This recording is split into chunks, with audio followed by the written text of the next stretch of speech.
ಈ ತಟ್ಟೆ ನೋಡಿದ ತಕ್ಷಣನೇ ಗೊತ್ತಾಗಿರುತ್ತೆ ಇದು ಮೋಮೋಸ್ ಅಂತ. ಮೋಮೋಸ್ ಅಂದ ತಕ್ಷಣನೇ ಎಲ್ರಿಗೂ ಇಷ್ಟ ಆಗುತ್ತೆ, ಚಿಕ್ಕವರಿಂದ ಹಿಡಿದು ದೊಡ್ಡವರವರೆಗೂ. ಇದನ್ನ ಈಸಿಯಾಗಿ, ಸಿಂಪಲ್ ಆಗಿ, ಹೆಲ್ದಿಯಾಗಿ ಮನೆಯಲ್ಲಿ ಕಡಿಮೆ ಟೈಮಲ್ಲಿ ಮತ್ತೆ ತುಂಬಾ ಜ್ಯೂಸಿಯಾಗಿ, ಫ್ರೆಶ್ ಆಗಿ ಹೇಗ್ ಮಾಡೋದು ಅಂತ ಇವತ್ತು ನಾನು ತೋರಿಸ್ತೀನಿ. ಇದಕ್ಕೆ ನಾನು ಏನೇನ್ ತರಕಾರಿ ತಗೊಂಡಿದ್ದೀನಿ ಅಂದ್ರೆ ಕ್ಯಾರೆಟು, ಕ್ಯಾಪ್ಸಿಕಮ್ಮು, ಕ್ಯಾಬೇಜು, ಒಂದು ಈರುಳ್ಳಿ, ಸ್ವಲ್ಪ ಕೊತ್ತಂಬರಿ ಮತ್ತೆ ಸ್ವಲ್ಪ ಶುಂಠಿ, ಸ್ವಲ್ಪ ಬೆಳ್ಳುಳ್ಳಿ. ಫಸ್ಟ್ ನಾನು ಇಲ್ಲಿ ಒಂದು ಕ್ಯಾಬೇಜ್ನ ಸ್ವಲ್ಪ ಕಟ್ ಮಾಡಿ ನೀರಿಗೆ ಹಾಕ್ತಾ ಇದ್ದೀನಿ. ನೀರಿಗೆ ಹಾಕಿ ಸ್ವಲ್ಪ ಉಪ್ಪು ಹಾಕಿ ಒಂದು 5ರಿಂದ 10 ನಿಮಿಷ ಇಡ್ತೀನಿ ಕ್ಯಾಬೇಜ್ನ. ಯಾಕಂದ್ರೆ ಕ್ಯಾಬೇಜು ಕಟ್ ಮಾಡಿ ಆದ್ಮೇಲೆ ತೊಳೆಯೋಕ್ಕಾಗಲ್ಲ, ಅದಕ್ಕೆ ಫಸ್ಟೇ ನಾನು ಈ ತರ ಮಾಡಿಕೊಂಡು ಸ್ವಲ್ಪ ಡೀಟೇಲ್ ಆಗಿ ಹೇಳ್ತಾ ಇದ್ದೀನಿ. ಒಬ್ಬೊಬ್ರಿಗೆ ಪೂರ್ತಿ ಡೀಟೇಲ್ ಆಗಿ ಗೊತ್ತಾದ್ರೆ ಚೆನ್ನಾಗಿರುತ್ತೆ ಅಂತ ಸ್ವಲ್ಪ ಡೀಟೇಲ್ ಆಗಿ ತೋರಿಸ್ತಾ ಇದ್ದೀನಿ. ಆಮೇಲೆ ಇದಕ್ಕೆ ಒಂದು ಚಟ್ನಿ ಮಾಡ್ತೀನಿ, ತುಂಬಾ ಚೆನ್ನಾಗಿರುತ್ತೆ. ಈ ಮೋಮೋಸ್ಗೆ ಒಂದು ರೆಡ್ ಚಟ್ನಿ ಅಂತ ಕೊಡ್ತಾರೆ ನೋಡಿ, ನೀವು ರೋಡ್ ಸೈಡ್ ಎಲ್ಲ ತಿನ್ನಕ್ ಹೋದಾಗ ಒಂದು ಚಟ್ನಿ ಕೊಡ್ತಾರೆ, ಅದೇ ತರ ಇದು. ಕುದೀತಾ ಇರೋ ನೀರಿಗೆ ಟೊಮೆಟೊನ ಅರ್ಧ ಭಾಗ ಮಾಡಿ, 2 ಟೊಮೆಟೊ, 4 ಮೆಣಸಿನ್ಕಾಯಿ, ಬ್ಯಾಡಗಿ ಮೆಣಸಿನ್ಕಾಯಿ ಹಾಕಿದ್ರೆ ಚೆನ್ನಾಗಿರುತ್ತೆ. ಆಮೇಲೆ ಒಂದೆರಡು ಎಸಳು ಬೆಳ್ಳುಳ್ಳಿ ಮತ್ತೆ ಒಂದ್ ಸ್ವಲ್ಪ ಶುಂಠಿ ಹಾಕಿದೆ. 10 ನಿಮಿಷ ಕುದಿಸಿದ ಮೇಲೆ ಈ ತರ ಸಿಪ್ಪೆ ಎಲ್ಲ ಬಿಟ್ಕೊಳ್ಳುತ್ತೆ, ಟೊಮೆಟೊದು ಮೇಲ್ಗಡೆಯಿಂದ ಸಿಪ್ಪೆ ಬಿಟ್ಕೊಳ್ಳುತ್ತೆ. ಆ ಸಿಪ್ಪೆನ ತೆಗಿಬೇಕು. ತೆಗೆದಾದ್ಮೇಲೆ 2 ಸ್ಪೂನು ಕಾರ್ನ್ಫ್ಲವರ್, 2 ಸ್ಪೂನ್ ಕಾರ್ನ್ಫ್ಲವರ್ ತಗೊಂಡಿದ್ದೀನಿ. ತಗೊಂಡ್ಬಿಟ್ಟು ಇದನ್ನ ಸ್ವಲ್ಪ ನೀರ್ ಹಾಕಿ ಈ ಕುದೀತಾ ಇರೋ ಟೊಮೆಟೊ ಏನಿರುತ್ತೆ ನೋಡಿ ಅದಕ್ಕೆ ಹಾಕ್ಬೇಕು. ಯಾಕಂದ್ರೆ ಈ ಚಟ್ನಿ ಥಿಕ್ನೆಸ್ ಬರ್ಬೇಕಂದ್ರೆ ಈ ಕಾರ್ನ್ಫ್ಲವರ್ ಬೇಕೇ ಬೇಕು ಇದಕ್ಕೆ, ಇಲ್ಲ ಅಂದ್ರೆ ಚಟ್ನಿ ಥಿಕ್ನೆಸ್ ಬರಲ್ಲ. ನೀವು ಒಂದು ನಾಟಿ, ಒಂದು ಫಾರಮ್ದು ಟೊಮೆಟೊ ಹಾಕೊಂಡ್ರೆ ಚೆನ್ನಾಗಿರತ್ತೆ, ಇನ್ನೂ ಚೆನ್ನಾಗಿರತ್ತೆ. ಒಂದು ನಾಟಿ ಟೊಮೆಟೊ, ಇನ್ನೊಂದು ಫಾರಂ ಟೊಮೆಟೊ ಹಾಕೊಂಡ್ರು ಚೆನ್ನಾಗಿರತ್ತೆ. ಈ ಕಾರ್ನ್ಫ್ಲವರ್ನ ನೀರಿಗೆ ಕಲಸಿ ಇದು ಹಾಕಿ 10 ನಿಮಿಷ ಮತ್ತೆ ಇದನ್ನ ಚೆನ್ನಾಗಿ ಕುದಿಸ್ಬೇಕು. ಇದು ಕುದ್ದು ಆದ್ಮೇಲೆ ಸ್ವಲ್ಪ ಗಟ್ಟಿಯಾಗಿ ಬರುತ್ತೆ. ಸ್ವಲ್ಪ ಗಟ್ಟಿ ಆದ್ಮೇಲೆ ಕೆಳಗಿಳಿಸ್ಬೇಕು. ನಾನೀಗ ಇದು ಪೂರ್ತಿ ತಣ್ಣಗಾಗಿದೆ. ತಣ್ಣಗಾದ್ಮೇಲೆ ನೋಡಿ ಒಂದು ಮಿಕ್ಸಿ ಜಾರ್ಗೆ ಸ್ವಲ್ಪ ಸಕ್ಕರೆ, ಸ್ವಲ್ಪ ಉಪ್ಪು, ಸ್ವಲ್ಪ ಪೆಪ್ಪರ್ ಪೌಡ್ರು, ಸ್ವಲ್ಪ ಲಿಂಬೆ ರಸ ಹಾಕ್ಬಿಟ್ಟು ಮಿಕ್ಸಿ ಮಾಡ್ತಾ ಇದ್ದೀನಿ. ಮಿಕ್ಸಿ ಮಾಡ್ಕೊಂಡಾದ್ಮೇಲೆ ಈ ತರ ರೆಡ್ ಚಟ್ನಿ ರೆಡಿ ಆಯ್ತು. ಇದಕ್ಕೆ ಒಂಚೂರು ಕೊತ್ತಂಬರಿ ಹಾಕಿ ಗಾರ್ನಿಶಿಂಗ್ ಮಾಡಿದ್ರೆ ಚಟ್ನಿ ರೆಡಿ. ಚಟ್ನಿ ಎಷ್ಟು ಬೇಗ ಆಗುತ್ತೆ ಅಂದ್ರೆ ತುಂಬಾ ಬೇಗ ಆಗುತ್ತೆ. ಫಸ್ಟ್ ಟೈಮ್ ಯಾರಾದ್ರೂ ನನ್ನ ವಿಡಿಯೋನ ನೋಡ್ತಾ ಇದ್ರೆ ಸಬ್ಸ್ಕ್ರೈಬ್ ಮಾಡ್ಕೊಂಡು ನೋಡಿ. ಈಗ ನಾನು ಈರುಳ್ಳಿ ಮತ್ತೆ ತರಕಾರಿ ಎಲ್ಲಾನು ಒಂದು ಚಾಪರ್ ಅಲ್ಲಿ ಹಾಕಿ ಚಾಪಿಂಗ್ ಮಾಡ್ಕೊತಾ ಇದ್ದೀನಿ. ಇದು ಚಾಪರ್ ಇದ್ರೆ ಒಳ್ಳೇದು, ಇಲ್ಲ ಅಂದ್ರೆ ನೀವು ಕೈಯಿಂದಾನೇ ತುಂಬಾ ನೈಸಾಗಿ ಕಟ್ ಮಾಡಬೇಕು. ಈ ಮೋಮೋಸ್ಗೆಲ್ಲ ತುಂಬಾ ನೈಸಾಗಿ ಕಟ್ ಮಾಡಿದ್ರೆ ಟೇಸ್ಟ್ ಚೆನ್ನಾಗಿರುತ್ತೆ, ಮತ್ತೆ ನಿಮ್ಗೆ ಫಿಲ್ಲಿಂಗ್ ಮಾಡ್ಬೇಕಾದ್ರೂ ಏನು ಕಷ್ಟ ಆಗಲ್ಲ. ಈ ತರ ಚಾಪರ್ ಇದ್ರೆ ಬೆಟರು, ಇಲ್ಲಾಂದ್ರೆ ತುಂಬಾ ನೈಸಾಗಿ ಕಟ್ ಮಾಡ್ಕೊಳ್ಳಿ. ನಾನು ಫಸ್ಟ್ ಈರುಳ್ಳಿನ ಚಾಪ್ ಮಾಡ್ಕೊಂಡು ಅದಕ್ಕೆ ಶುಂಠಿ, ಬೆಳ್ಳುಳ್ಳಿ, ಸ್ವಲ್ಪ ಮೆಣಸಿನ್ಕಾಯಿ ಹಾಕಿ ಮತ್ತೆ ಇದೇ ಚಾಪರ್ ಅಲ್ಲೇನೆ ಚಾಪ್ ಮಾಡ್ಕೋತೀನಿ. ಈ ತರ ವೆಜಿಟೇಬಲ್ ಚಾಪರ್ ಇದ್ದಾಗ ಕೆಲಸ ಸ್ವಲ್ಪ ಬೇಗ ಆಗತ್ತೆ, ತುಂಬಾ ಈಸಿನೂ ಅನ್ಸುತ್ತೆ, ಮಾಡಕ್ಕೂ ಕಷ್ಟ ಅನ್ಸಲ್ಲ. ಆಮೇಲೆ ತುಂಬಾ ತರಿಯಾಗಿ ಕಟ್ ಮಾಡುತ್ತೆ. ಇದಾದ್ರೆ ನೋಡಿ ಕ್ಯಾರೆಟ್, ನಾನು ಎಲ್ಲ ತರಕಾರಿನೂ ಇದ್ರಲ್ಲೇ ಕಟ್ ಮಾಡಿ ತೋರಿಸ್ತೀನಿ, ತುಂಬಾ ಚೆನ್ನಾಗಿ ಬರುತ್ತೆ. ಇದಾದ್ರೆ ಕ್ಯಾರೆಟ್, ಕ್ಯಾಪ್ಸಿಕಮ್ ಅನ್ನು ಹಾಕ್ತಾ ಇದ್ದೀನಿ. ಆಮೇಲೆ ಕ್ಯಾಬೇಜ್ ಅಂತೂ ತುಂಬಾ ನೈಸ್ ಆಗಿ, ತುಂಬಾ ತರಿಯಾಗಿ ಕಟ್ ಮಾಡುತ್ತೆ. ಆ ತರ ಇದ್ದಾಗ ಈ ಮೋಮೋಸ್ ಮಾಡಿದಾಗ ತುಂಬಾ ಟೇಸ್ಟಿಯಾಗಿ ಬರುತ್ತೆ. ಈ ಕ್ಯಾಬೇಜ್ ಸ್ವಲ್ಪ ಇನ್ನೊಂದ್ ಚೂರ್ ಚಿಕ್ಕದ್ ಮಾಡಿ ಇದ್ರಲ್ಲಿ ಚಾಪರ್ ಅಲ್ಲಿ ಹಾಕ್ತಾ ಇದ್ದೀನಿ.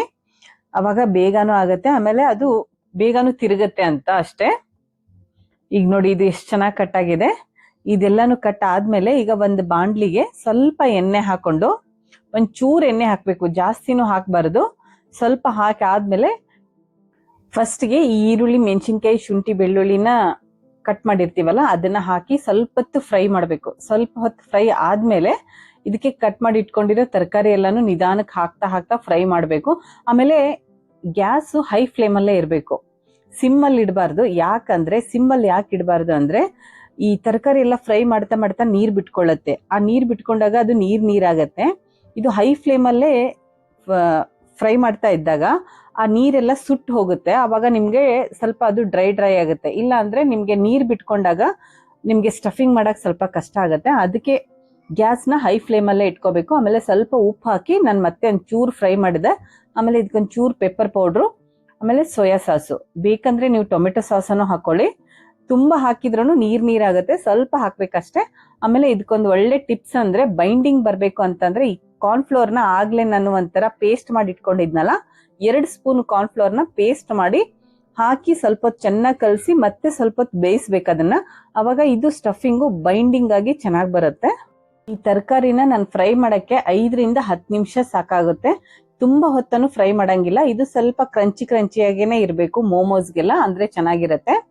ತುಂಬಾ ಸಾಫ್ಟ್ ಆಗೇನು ಇದನ್ನ ಬೇಯಿಸಬಾರ್ದು ತರಕಾರಿನ. ಈಗ ನೋಡಿ ಇದು ಆಯ್ತು, ಈ ತರ ಆದ್ರೆ ಸಾಕು. ಇದನ್ನ ಒಂದು 10 ರಿಂದ 20 ನಿಮಿಷ ಇದು ಸ್ವಲ್ಪ ಎಲ್ಲ ತಣ್ಣಗಾದ್ಮೇಲೆ ನೋಡಿ ನಾನು ಇದಕ್ಕೆ ಸ್ವಲ್ಪ ಕೊತ್ತಂಬರಿನ ಹಾಕ್ತಾ ಇದ್ದೀನಿ. ಕೊತ್ತಂಬರಿ ಹಾಕಿ ಇದನ್ನ ಸ್ವಲ್ಪ ತಣ್ಣಗಾಗಕ್ಕೆ ಇನ್ನೊಂದ್ ಚೂರ್ ತಣ್ಣಗಾಗಕ್ಕೆ ಇಡ್ತೀನಿ. ಅಷ್ಟರಲ್ಲಿ ಇದಕ್ಕೆ ನಾನಿವತ್ತು ಮೋಮೋಸ್ನ ಗೋಧಿ ಹಿಟ್ಟಿಂದ ಮಾಡೋದು ತೋರಿಸ್ತಾ ಇದ್ದೀನಿ. ಗೋಧಿ ಹಿಟ್ಟಂದ್ರೆ ತುಂಬಾ ಜನ ಇಷ್ಟ ಪಡ್ತಾರೆ. ಇಲ್ಲ ಅಂದ್ರೆ ಒಬ್ಬೊಬ್ರು ಮೈದಾ ತಿನ್ನಕ್ ಇಷ್ಟ ಪಡಲ್ಲ. ಇಲ್ಲ ಅಂದ್ರೆ ನೀವು ಮೈದಾದಲ್ಲೂ ಮಾಡ್ಕೊಳ್ಳಿ, ತುಂಬಾ ಚೆನ್ನಾಗೇ ಇರುತ್ತೆ. ನಾನಿವತ್ತು ಗೋಧಿ ಹಿಟ್ಟಲ್ಲಿ ಮಾಡ್ತಾ ಇದ್ದೀನಿ. ಗೋಧಿ ಹಿಟ್ಟನ್ನ ಸ್ವಲ್ಪ ಗಟ್ಟಿಯಾಗಿ ಕಲಿಸ್ಬೇಕು. ನೀವು ಎಷ್ಟು ಗಟ್ಟಿಯಾಗಿ ಕಲಿಸ್ತೀರಾ ಅಷ್ಟು ಚೆನ್ನಾಗಿ ಬರುತ್ತೆ. ಇದನ್ನ ಕಲ್ಸ್ ಆದ್ಮೇಲೆ ಸ್ವಲ್ಪ ಹೊತ್ತು ಇದನ್ನ ಚೆನ್ನಾಗಿ ಬಿಜ್ಜಬೇಕು. ಅಂದ್ರೆ ಈ ತರ ನೋಡಿ, ಈ ತರ ಕಲ್ಸಿದಾಗ ಗೋಧಿ ಹಿಟ್ಟು ಸ್ವಲ್ಪ ಸಾಫ್ಟ್ ಆಗಿ ಆಗುತ್ತೆ. ಗೋಧಿ ಹಿಟ್ಟಲ್ಲಿ ನಾನು ಒಂದು ದೊಡ್ಡ ಉಳ್ಳೆನ ತಗೊಂಡಿದ್ದೀನಿ. ನಾನು ಚಿಕ್ಕದಾಗಿ ಲಟ್ಸಲ್ಲ. ಒಂದು ದೊಡ್ಡದು ಈ ಚಪಾತಿ ಲಟ್ಟಿಸ್ತೀವಲ್ಲ ಅದಕ್ಕಿಂತನೂ ಸ್ವಲ್ಪ ದೊಡ್ಡದಾಗಿ ಲಟ್ಟಿಸ್ತೀನಿ. ದೊಡ್ಡದಾಗಿ ಲಟ್ಟಿಸ್ಕೊಂಡು ನಾನು ಅದ್ರಲ್ಲೇನೆ ಚಿಕ್ಕದಾಗಿ ಮಾಡ್ಕೋತೀನಿ. ಯಾಕಂದ್ರೆ ಒಬ್ಬೊಬ್ರೆ ಇದ್ದಾಗ ಒಂದೊಂದೇ ಲಟ್ಟಿಸ್ತಾ ಇದ್ರೆ ತುಂಬಾ ಟೈಮ್ ಆಗುತ್ತೆ. ಆಮೇಲೆ ತುಂಬಾ ಪೇಶನ್ಸ್ ಇಂದ ಮಾಡ್ಬೇಕಾಗತ್ತೆ. ಈ ತರ ಮಾಡ್ಕೊಂಡಾಗ ಸ್ವಲ್ಪ ಬೇಗನೂ ಆಗತ್ತೆ. ನೋಡಿ ಇಷ್ಟು ಲಟ್ಸ್ಕೊಂಡ್ರೆ ಸಾಕು. ನಾನು ಇಲ್ಲಿ ಒಂದು ಡಬ್ಬದು ಕ್ಯಾಪ್ ತಗೊಂಡಿದ್ದೀನಿ.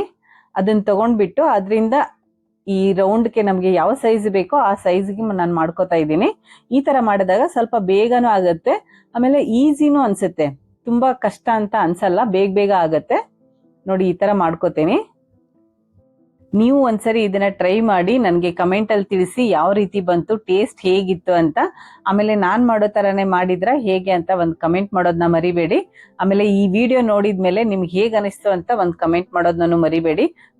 ಈ ಮೋಮೋಸ್ ಅಲ್ಲೇ ತುಂಬಾ ವೆರೈಟಿ ಮೋಮೋಸ್ನ ಮಾಡ್ತಾ ಇರ್ತೀನಿ ನಾನು ಮಾಡಿದಾಗಲೆಲ್ಲ ಆ ವಿಡಿಯೋಗಳನ್ನ ನಿಮ್ಮ ಹತ್ರ ಶೇರ್ ಮಾಡ್ತಾನೆ ಇರ್ತೀನಿ.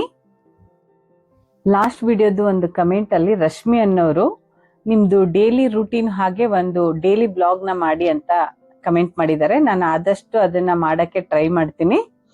ಈಗ ನೋಡಿ ಮೋಮೋಸ್ನ ಸ್ಟಫಿಂಗ್ ಮಾಡೋದು ಯಾವ ರೀತಿ ಅಂತ ತೋರಿಸ್ತಾ ಇದ್ದೀನಿ. ಒಂದು ಎಲೆನ ತಗೊಂಡ್ಬಿಟ್ಟು ಫಸ್ಟ್ ಒಂದ್ ಸೈಡ್ ಪ್ರೆಸ್ ಮಾಡಿ, ಅದ್ರ ಪಕ್ಕ ಒಂದು 1/4 ಇಂಚ್ ಬಿಟ್ಟು ಮತ್ತೆ ಪ್ರೆಸ್ ಮಾಡಿ, ಅದೆರಡನ್ನು ಪ್ರೆಸ್ ಮಾಡ್ಕೋಬೇಕು. ಅದೆರಡನ್ನು ಪ್ರೆಸ್ ಮಾಡಿ ಅದನ್ನ ಮಧ್ಯಕ್ಕೆ ತಗೊಂಡು ಮತ್ತೆ ಸೈಡ್ ಆ ಕಡೆ ಈ ಕಡೆ ಪ್ರೆಸ್ ಮಾಡಿ, ಮತ್ತೆ ಅದನ್ನ ಮಧ್ಯಕ್ಕೆ ಹಾಕಿ ಮತ್ತೆ ಆ ಕಡೆ ಈ ಕಡೆ ಪ್ರೆಸ್ ಮಾಡ್ತಾ ಇದೇ ತರ ಮಾಡಿದ್ರೆ ಮೋಮೋಸ್ ಶೇಪು ತುಂಬಾ ಚೆನ್ನಾಗಿ ಬರುತ್ತೆ. ನಿಮ್ಗೆ ಫಸ್ಟ್ 1-2 ಕಷ್ಟ ಅನ್ಸುತ್ತೆ, ಆಮೇಲೆ ಪ್ರಾಕ್ಟೀಸ್ ಮಾಡ್ತಾ ತುಂಬಾ ಈಸಿ ಅನ್ಸುತ್ತೆ. ತುಂಬಾ ಬೇಗನೂ ಆಗತ್ತೆ. ನೋಡಿ ಎಷ್ಟು ಚೆನ್ನಾಗಿ ಬಂದಿದೆ ಶೇಪು. ಈ ತರ ನಾವು ಆಚೆ ಹೋಗಿ ತಿನ್ನೋದಕ್ಕಿಂತ ಮನೆಯಲ್ಲೇ ನಾವು ಮಾಡ್ಕೊಂಡಾಗ ತುಂಬಾ ಈಸಿನೂ ಆಗುತ್ತೆ, ಆಮೇಲೆ ತುಂಬಾ ಟೇಸ್ಟಿನೂ ಅನ್ಸುತ್ತೆ. ಮತ್ತೆ ಯಾವಾಗ ಬೇಕನ್ಸುತ್ತೋ ಅವಾಗ ಮಾಡ್ಬೋದು. ಮನೇಲಿ ಮಾಡಿದಾಗ ಮಿನಿಮಮ್ ಏನಿಲ್ಲ ಅಂದ್ರೂ ಒಬ್ಬೊಬ್ರು 10-15 ತಿಂತಾರೆ. ಅದೇ ಆಚೆ ಕಡೆ ಹೋದಾಗ ನೀವು ಅವ್ರು ಕೊಟ್ಟಷ್ಟೇ ತಿಂದ್ಬರ್ತೀವಿ. ಯಾಕಂದ್ರೆ 100 ರೂಪಾಯಿ 80 ರೂಪಾಯಿಗೆ ಒಂದ್ ಪ್ಲೇಟ್ ಇರುತ್ತೆ. ಆ 100-150 ರೂಪಾಯಿದಲ್ಲೇನೆ ಈ ಮೋಮೋಸ್ ರೆಡಿ ಆಗ್ಬಿಡುತ್ತೆ. ನಮ್ಗೆ ಮನೇಲೇನೆ ಎಲ್ರು ಕುತ್ಕೊಂಡು ಚೆನ್ನಾಗಿ ತಿನ್ಬೋದು, ಅಷ್ಟೊಂದಾಗತ್ತೆ. ಒಂದ್ 150 ರೂಪಾಯಿ ಖರ್ಚಲ್ಲೇನೆ ಇದೆಲ್ಲ ಆಗ್ಬಿಡತ್ತೆ. ಮನೇಲೆ ಮಾಡಿರೋದ್ರಿಂದ ತುಂಬಾ ಹೆಲ್ದಿಯಾಗಿ ಅನ್ಸುತ್ತೆ. ಎಷ್ಟು ತಿಂದ್ರೂ ಬೇಜಾರಿರಲ್ಲ. ಅದೇ ಆಚೆ ಕಡೆ ನಾವೇ ತಿನ್ಬೇಕಾದ್ರೆ ಅನ್ಕೋತಾ ಇರ್ತೀವಿ, ತಿಂತಾನು ಇರ್ತೀವಿ, ಹಾಗೆ ಅನ್ಕೋತಾನು ಇರ್ತೀವಿ, ಅಯ್ಯೋ ಹೇಗ್ ಮಾಡಿರ್ತಾರೋ ಏನೋ ಅಂತ. ಆದ್ರೆ ನಾವು ಮನೇಲಿ ಮಾಡಿದಾಗ ತುಂಬಾ ಹೆಲ್ದಿಯಾಗಿ ಮಾಡಿರ್ತೀವಿ, ಎಷ್ಟು ತಿಂದ್ರೂ ಬೇಜಾರ್ ಅನ್ಸಲ್ಲ, ಅಷ್ಟು ಚೆನ್ನಾಗ್ ಅನ್ಸುತ್ತೆ. ಆಮೇಲೆ ಟೇಸ್ಟ್ ಅಂತೂ ತುಂಬಾ ಅಂದ್ರೆ ತುಂಬಾ ಚೆನ್ನಾಗ್ ಬಂದಿದೆ. ಒಂದ್ಸರಿ ಇದೇ ತರ ಟ್ರೈ ಮಾಡಿ ನೋಡಿ, ನೀವೇ ಕಮೆಂಟ್ ಅಲ್ಲಿ ಹೇಳ್ತೀರಾ ತುಂಬಾ ಚೆನ್ನಾಗ್ ಬಂದಿದೆ ಅಂತ. ನೋಡಿ ನಾನು ಇದೇ ತರ ಎಲ್ಲಾನು ಮಾಡಿಟ್ಕೊಂಡೆ. ಈಗ ಒಂದು ಸ್ಟೀಮರ್ ಅಲ್ಲಿ ಇದನ್ನ ಸ್ಟೀಮ್ ಮಾಡಕ್ ಇಡ್ತೀನಿ. ಫಸ್ಟೇ ನಾನು ನೀರ್ ಕಾಯ್ಸಕ್ ಇಟ್ಟಿದ್ದೆ. ಈಗ ಒಂದು ಹೋಲ್ ಇರೋ ಪ್ಲೇಟ್ ಅಲ್ಲಿ ಸ್ಟೀಮರ್ ಮಾಡೋಣ ಅಂತ ಈಗ ಒಂದು ಪ್ಲೇಟ್ಗೆ ಆಯಿಲ್ ಹಚ್ತಾ ಇದ್ದೀನಿ. ಇದು ಕೆಳಗಡೆ ಚಿಕ್ಕದಾಗಿ ಹೋಲ್ ಇರುತ್ತೆ. ಇದನ್ನ ಎಲ್ಲಾನು ಜೋಡಿಸಿಟ್ಕೋತೀನಿ. ಆಮೇಲೆ ಲಾಸ್ಟ್ ಒಂದು ಕಮೆಂಟ್ ನ ಹಾಕಿದ್ರು, ಈ ಆಯಿಲ್ ಡಿಸ್ಪೆನ್ಸರ್ ಲಿಂಕ್ ಕಳಿಸಿ ಅಂತ ನಾನು ಕಳಿಸಿದ್ದೀನಿ. ಆಮೇಲೆ ಇದು ಬ್ರಷ್ ಪ್ಲಾಸ್ಟಿಕ್ ಇಂದು ಏನು ತೊಂದರೆ ಇಲ್ವಾ ಅಂತ. ಇದು ಪ್ಲಾಸ್ಟಿಕ್ ಅಲ್ಲ, ಸಿಲಿಕಾನ್ ಇರುತ್ತೆ, ಅದು ಏನು ತೊಂದರೆ ಇರಲ್ಲ. ಆ ಬ್ರಷ್ಗೆ ಹೀಟ್ಗೆ ಏನು ಆಗಲ್ಲ ಅದು. ಈಗ ನೋಡಿ ಮೋಮೋಸ್ ಒಂದು 10 ಗೋಧಿ ಹಿಟ್ಟಿಂದಾದ್ರೆ ಒಂದು 10 ರಿಂದ 15 ನಿಮಿಷ ಬೇಯಿಸ್ಬೇಕು, ಅಂದ್ರೆ ಚೆನ್ನಾಗಿ ಬೆಂದಿರತ್ತೆ. ಈಗ ನಂದು ಮೋಮೋಸ್ ಎಲ್ಲ ಬೆಂದಿದೆ. ನಾನು ನಿಧಾನಕ್ಕೆ ಒಂದೊಂದೇ ತೆಗಿತಾ ಇದ್ದೀನಿ. ಆಮೇಲೆ ಮೇಲ್ಗಡೆ ಎಣ್ಣೆ ಹಚ್ಚೋದ್ರಿಂದ ಒಂದ್ಕೊಂದು ಅಂಟ್ಕೊಳ್ಳಲ್ಲ. ಆಮೇಲೆ ಡ್ರೈನೆಸ್ ಬರಲ್ಲ. ಈ ಗೋಧಿ ಹಿಟ್ಟಾಗಿರೋದ್ರಿಂದ ಸ್ವಲ್ಪ ಡ್ರೈ ಆಗುತ್ತೆ. ಗೋಧಿ ಹಿಟ್ಟಾಗ್ಲಿ ಮೈದಾ ಹಿಟ್ಟಾಗ್ಲಿ ಯಾವುದೇ ಮಾಡಿದ್ರು, ಯಾವ್ದ್ರಿಂದನೂ ಮಾಡಿದ್ರು ಮೇಲ್ಗಡೆ ಸ್ವಲ್ಪ ಎಣ್ಣೆ ಹಚ್ಚಿದ್ರೆ ಡ್ರೈ ಆಗಲ್ಲ ಅದು. ನೋಡಿ ನನಗೆ ಮೋಮೋಸ್ ಎಷ್ಟೊಂದು ರೆಡಿ ಆಗಿದೆ. ತುಂಬಾ ಚೆನ್ನಾಗಿ ಬಂದಿದೆ, ತುಂಬಾ ಜ್ಯೂಸಿ ಆಗಿದೆ. ಒಳಗಡೆ ಎಲ್ಲ ಡ್ರೈ ಅನ್ಸಲ್ಲ. ತುಂಬಾ ಆ ತರಕಾರಿ ಎಲ್ಲಾನು ತುಂಬಾ ಸಾಫ್ಟ್ ಆಗಿ ತುಂಬಾ ಚೆನ್ನಾಗಿ ಬಂದಿದೆ.